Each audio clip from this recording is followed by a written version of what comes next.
అంటే ఏంది వాళ్ళు ఏం చేసింది ఏం లేదు. చెప్పు అంటే చెప్పులేక వెళ్తున్నాయి.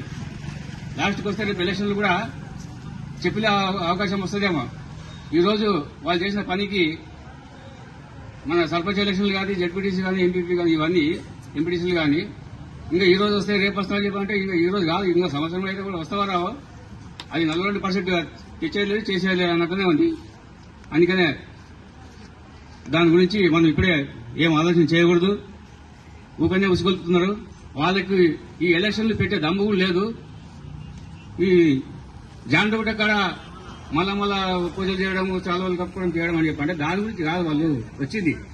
ఫస్ట్ చూసినప్పుడు కనీసం 15-20 ట్రిప్పులు మొరగుండాడు. అప్పుడు ఒకసారి ఫోటో తీసిండ్రు వచ్చి.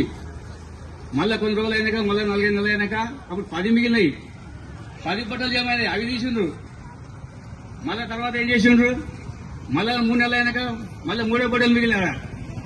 వాళ్ళు 5 చూపేందుకు వస్తే మీరు ఇట్లా అర్థం చేసుకుంటారు. మీరు ఎందుకు అది కష్టకడతాని చెప్పి వచ్చిదేడు కొత్త అని చెప్పని చూపి ఎందుకు వచ్చిండ్రు వాళ్ళు. అంటే అది మనం అర్థం చేసుకోవాలి. నాకు ఇచ్చిన అవకాశాన్ని ధన్యవాదాలు. థ్యాంక్ యూ అన్న గారు.